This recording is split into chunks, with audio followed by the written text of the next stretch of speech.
Kasus ex-Kasat Reskrim Polres Metro Jakarta Selatan AKBP Bintoro yang diduga menerima uang suap dari pelaku pembunuhan dan persetubuhan terhadap gadis remaja 16 tahun kini menjadi sorotan publik. Pemberian uang suap oleh pelaku terhadap Bintoro itu diduga untuk menghentikan penyidikan kasus pembunuhan remaja yang terlibat dalam prostitusi.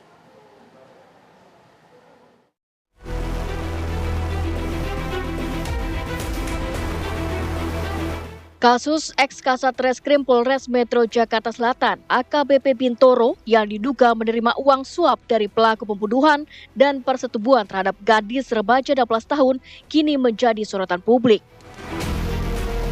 Kasus ini mencuat setelah AKBP Bintoro resmi digugat secara perdata di Pengadilan Negeri Jakarta Selatan. Pihak penggugat menuntut pengembalian uang 1,6 miliar rupiah beserta aset yang diduga telah disita secara tidak sah.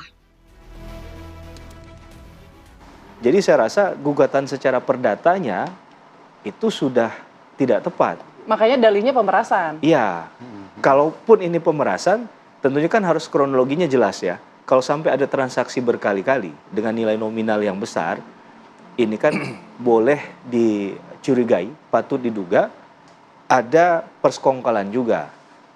Sama-sama tahulah sebenarnya apa tujuan untuk melakukan tindakan tersebut. Bisa ada kemungkinan ke ranah korupsi karena ini kan bicara tentang kaitannya dengan penyelenggara negara ya.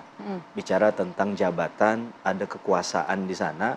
Ketika disalahgunakan, apalagi itu kemudian menimbulkan pelanggaran hukum, maka sangat terbuka peluang tadi.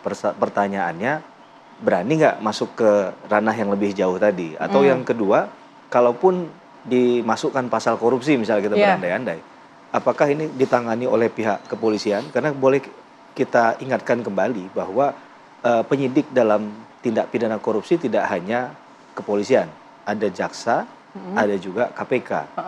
Dalam pantauan kami di Bitpropam Polda Metro Jaya itu ya pendalaman yang dilakukan oleh Propam Polda Metro Jaya itu dugaan penyalahgunaan kewenangan penyidik. Apakah itu perbuatannya melakukan pemerasan? Tapi informasi-informasi yang kita lihat ini sementara kita juga bisa menilai ini penyuapan. Kalau penyuapan berarti kan ada kedua belah pihak. Tapi sementara ini dalam pantauan kami apa yang dilakukan oleh Bitpropam ini sudah sangat responsif. Ada isu dugaan pemerasan langsung direspon, 4 personil oknum ini langsung ditempatkan ke penempatan khusus. Kalau sudah dipatsuskan itu tidak main-main. Ada sesuatu yang diduga perlu dilakukan pemeriksaan. Harapannya gitu, semua kasus ini menjadi momentum untuk membuka semua problem. Kotak Pandora. Betul. Dan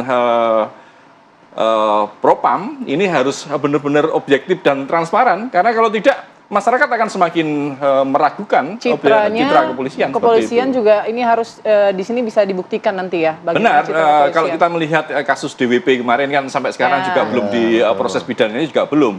Makanya harapannya kalau kemudian ini ditemukan ada unsur-unsur pidana, ya proses pidana itu harus didorong ke sana. Jangan sampai berhenti hanya sekedar kode etik dan disiplin saja. Karena kalau seringkali kan ada gium bahwa ini hanya sekedar oknum, masih banyak polisi yang baik seperti itu. Betul. Tapi faktanya kan polisi yang baik yang mana? Karena ketika mereka yang baik ini tidak dipromosikan, sementara mereka yang melakukan pelanggaran ini dipromosikan seperti itu.